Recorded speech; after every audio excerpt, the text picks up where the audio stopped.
So we are very happy and lucky to have with us Stéphane Siohan, who is the producer of this film.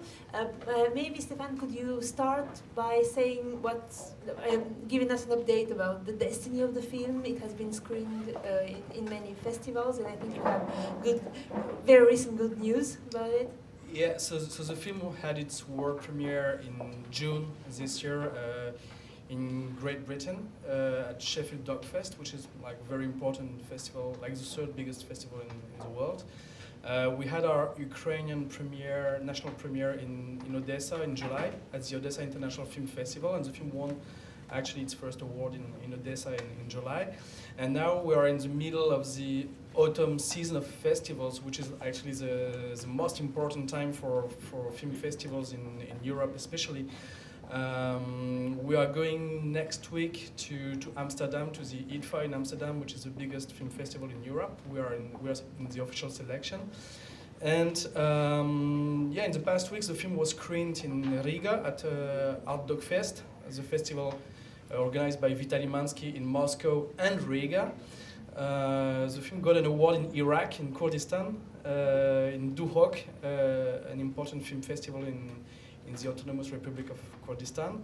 And the little news, but please don't tell it, is the film got the main prize at the Listopad Festival in Minsk actually tomorrow, because the ceremony takes place tomorrow, but Alisa is now in Budapest, and in a complete rush she's trying to reach Minsk to get the prize. So yeah, it's doing well, yeah. So it is just a part of Alisa's work on this football team, right? If I understand well. I would say that it's a continuation of a long personal history that she has with football. So Alisa is 31 years old. She comes from Zaporozhye, and when she was still at university at Karpenko-Kary in Kiev, when she was studying documentary film, she made a first student's film on female football, and it was a portrait of her own cousin. Her cousin lives now in Poland. She's 45 years old, maybe a bit more, and her own cousin was also a professional football player, but at the end of the Soviet Union. I don't remember exactly where she was playing, but she was kind of playing in Lugansk at some point. She was in the junior national team of the Soviet Union, and she actually played in the very, very last female national team of the Soviet Union in 1991. And then the Soviet Union collapsed, and when Alisa was young, her cousin was still playing in Eastern Ukraine, and with her family she was going on Sunday to watch games, and female football was part of her education, of her family, and she was fascinated by those women in the 1990s who were playing football at a moment when the structure of professional sport completely collapsed in Ukraine, and especially female football. And she understood that her cousin and other girls who played football had a very difficult life. They were coming generally from very poor social backgrounds. It was the case of Alisa's cousin. She had lots of social problems at that time, and you had girls from the suburbs of big cities, girls living in remote little cities in the regions, and she was kind of fascinated by this world, and she made a first film about her cousin a few years ago, which was a portrait of a woman in her midlife crisis, trying to reinvent her life, having been a professional football player, working in a car wash shop in Zaporozhye, and finally deciding to emigrate to Poland. And she always wanted to make a second film about female football, trying to find a hero who could embody her own cousin 25 years before. And in January 2016, after she had finished her previous film about the war in Ukraine, which we showed here last year, she went to a training of ATEX Kiev, and she found Alina. thanks for bringing this film to Ottawa. Just following up on something that you briefly touched in your previous comment, perhaps you could tell us a little bit more about female soccer in Ukraine, because this is something that we generally don't hear about. We don't know much about the women's leagues in Ukraine. What's happening, what is the state of female soccer? So that would be interesting to know, how it's developing and where they get funding, and at the regional level also what's happening. Yeah, so of course Alisa could tell much more than me because she has kind of become an expert on female football in Ukraine. But of course during 3 years I followed this story very carefully. The thing, today you have around 200 women playing football professionally in Ukraine. So you have 2 leagues, the Premier League and the First League. You have 7 teams in the Premier League, and you have something like also 6-7 teams in the second league.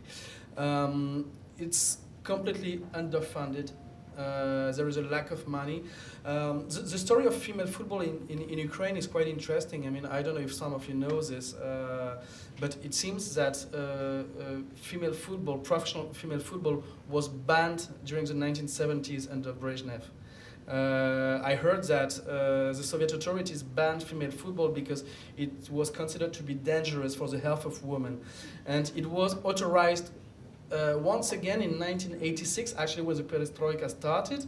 And the first club in Ukraine has been founded in Chernihiv, in a factory, in a jeans factory, where workers could just play football behind after work. And this club still exists. It's called Legenda Chernihiv. It's one of the main clubs in Ukraine. And so the story is quite young. And then after 1991, all the structures completely collapsed, like women professional sport basically in Ukraine. And it took many years to rebuild clubs.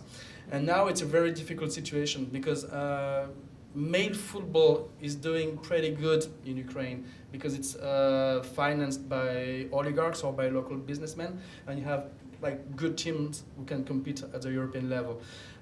Women football is completely underfunded if you compare with the situation in other countries.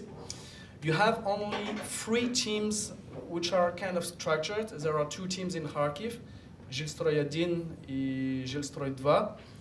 I don't know where the money comes from, but they have some money and they play in the Champions League in Europe.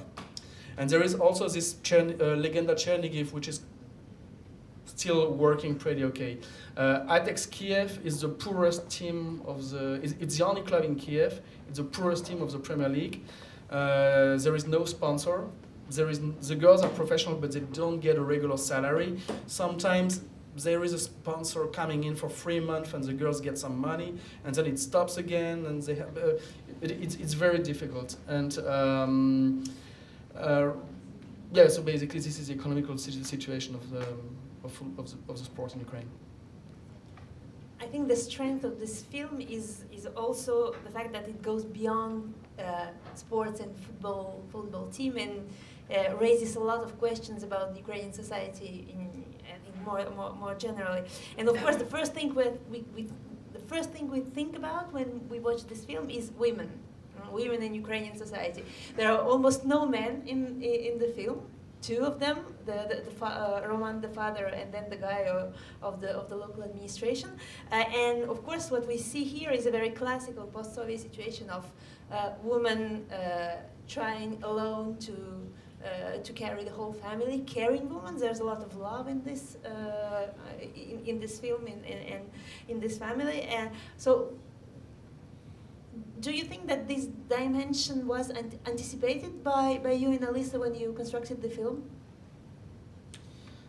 Not at the very beginning, but it became obvious pretty fast. Actually, the mother of Alina died 2 months after Alisa started to shoot the film. And the question of heritage between generations became very obvious, because you have here 3 generations of women who basically represent the generations of women who have lived in Ukraine after the end of the Soviet Union. You have the grandmother, we tried to make a little portrait of the mother, even if she doesn't appear alive on the screen. You have Alina, and then also you have the kids coming after. And it became obvious that Alina, who was a teenager when the film started, we filmed the switch between a teenager and an adult woman. How a girl becomes a woman due to very sad events in her life. And even if she's not very well educated, she didn't go to school for a long time, she has this will to change the fate of the family. Because, I mean, it's not described in the film, but the grandmother had a very difficult life. She was also drinking at some point and stopped a few years ago. The mother died of alcoholism at the age of 39 from cirrhosis. And you have one element of the chain of generations, Alina, who wants to change everything. She wants to break this chain and to give a chance to the kids. And we really wanted to put this as a core of the film, the way generations pass themselves the message. And yeah, it became very important quite fast. Not at the beginning, but when those very sad events happened, the death of the mother, it became clear, yeah. As Anna mentioned, there are so many different storylines to this film. There is a family story of Alina's family and the generations of women. There is a personal story of Alina going through very traumatic events. There is a story of what it feels like, what it means to be a poor woman in Ukraine, a story of poverty. One story that I felt that was not very obvious, I guess, or very much fleshed out in the film is the relationship between Alina and Nina. There was a lot. And Nadia. Nadia. Yeah. Nadia. Sorry. Yeah. There was a lot of ambiguity about their relationship, and I even had to clarify with you whether they were part of the LGBT community. You know. So could you talk a little bit about that? How they about their relationships and how what it means to be a poor LGBT woman in Ukraine? How what is their reality? Yeah, so they're a couple. They are lesbians, but we made a deliberate choice not to put it very obvious. I'm gonna explain you why. The two girls know each other for 7 years, and Nadia comes from the region of Lutsk in western Ukraine. She was also playing in the team until a certain point, but she's not as talented as Alina, who is a very good player. I mean, at some point, Alina was considered to be one of the biggest hope of football in Ukraine. Women football in Ukraine is completely ridden of stories between girls. There are lots of lesbians. I think 80% of the team have relations with girls. They love each other. There are lots of inner stories inside the team. Some are bisexual. In Kiev, I don't know any girls who have kids yet. In other teams, yes. So homosexuality is very present in women football. What I found very interesting is that they don't use the language to identify themselves that way. So. So yes, so they are together for quite a long time now.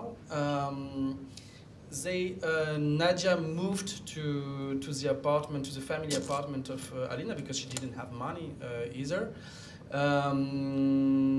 The grandma Raya has no idea that the two girls are together. Roma has no idea. I mean, I don't know where they found their intimacy. But they are a sort of new model family. I'm telling this because, in fact, since we know them, and I also know them personally, they never made any mention of the LGBT community. Those girls are loving each other, they are living together, but they don't consider being part of a community. These are not girls who go to the gay pride in Kiev every year. They don't consider themselves as activists. There is no politics, there is no statement, they just live. They don't have even the social codes of the LGBT community. I mean, I don't even know if the word LGBT resonates for them. To be honest, it's just, yeah, today in Ukraine there are girls who love each other and live together, and we made the choice not to put the emphasis on this. The first person who watched the film before it was released, some of them understood immediately that they were a couple, and some people don't get it at all. What is kind of interesting is that our Ukrainian co-producer, Valentin Vasinovich, was a very good filmmaker. When we showed him the film after the first edit, he didn't get it. In Ukraine, people don't get it, generally, to put it broad. When we show it in Western Europe, everyone understands after 15 minutes that they are a couple. I don't know. And some film experts asked us why we don't put the emphasis on this, why we don't make it very, very obvious. And Alisa, as a filmmaker, didn't want to make a film about homosexuality. It would have been a complete different film. We would have focused on one issue, and she wanted to put at the center of the film this struggle for life. The main idea of Alisa was there are different lines, as you say, different narratives, but the main line is how to struggle for your dreams when all the circumstances are against you. And this was the very core of the film. And if we would have focused on the homosexual relation, it would have been a complete different film. The thing is also we wanted to make our political statement in a way. If you put the emphasis on homosexuality, it says, okay, look, they are lesbians. When we talk about Ukrainian audiences, we wanted just to put it very smooth, and so that people who watch the film, they understand it or they don't understand it. And then we have this little text card at the end, and we just say to the people, yeah, that's it. Ukraine has changed, or maybe not changed. We don't know. But today, in 2018, there are girls who live together, and now the two girls moved out, and they actually live in an apartment on Livoberezhna with the two kids. So it's a new model family, and it exists. And we just didn't want to make politics out of it, but just show it, very simply. Thank you. There's another character I wanted to emphasize on, it's the coach. Very strange character of this film, because on the one hand you thank her for her warmth and the way she's dedicated to She's fantastic. to the girls. Yeah. She's fantastic, and actually when we hear her, it's kind of scary, right? The way she talks to Elena. I mean, she will be a good commander in the army. Yeah, there is a background. I mean, it's one of the most involved person in women football in Ukraine for many years. Actually, there is also a deeper background in the relation between her and Alina. When Alina was 12 or 13 years old, her parents were in prison for petty crimes, as it's explained in the film. And Alina was moving from foster families to homes for children, and sometimes, I mean, it happened also that she was just sleeping in the street. And when she was a teenager, she used to play with boys football on lumpy fields near Kharkivka metro station in Kiev. And one day she was playing with boys, and this woman trainer was walking home and just stopped watching boys playing football. And she identified that there was a girl, she was playing with the boys, and that she was playing in a fantastic way. And she took her and she said, I have a club, come to... And actually she's the one who made out of Alina when she was 13, a fantastic player, and she brought her to the junior national team. Alina already played in the junior national team. And she also became her godmother. So there is a specific link between the two women. And she played a very good role in the life of Alina, but she also played her some tricks, I mean, I would say, because the relation between them was so strong that she kept Alina playing in Kiev while other clubs wanted to have her. And she could have developed, if she would have gone to Kharkiv, for example, she would have had another career. So she was also, it was sort of golden emotional prison too. When Alina got into troubles, she wanted the trainer wanted to take distance, not to be involved in this. But the relation is very, very strong, and because I know her personally, this trainer too. I mean, she's got this. She's very tough. She's very this kind of military way to deal with the girls. But in fact, outside the field, she's a mother for them. Sometimes she gives them money when they don't have money. She helps them a lot. I wouldn't say that she replaced families, but I mean she's sort of social služba by herself for this woman. And she's in real life she's not as rude as how she appears on the field. Yeah. I was wondering if you could talk a little bit about the process of making this film, because it seemed like you got a lot of access to Alina and her personal life, and you're immersed in the midst of her family drama when her mom passes away, and then we escort her as she goes to a flea market to sell her personal belongings. So there was like there are a lot of very intimate scenes in the film that you were able to, like you or Alisa were able to film. Could you talk a little bit about your experience and the way you managed to build very trustful relations with Alina? Yeah, I mean, it was Alisa's work. She started filming in January 2016. And I mean, when we talk about documentary film, I mean, the key rule to have a good film is called the access to your character. If you don't have any personal access, you don't have a good film. And sometimes you can work on this access during 1 month, 6 months, 1 year, 2 years, 5 years. I know people who waited 3 years before starting filming.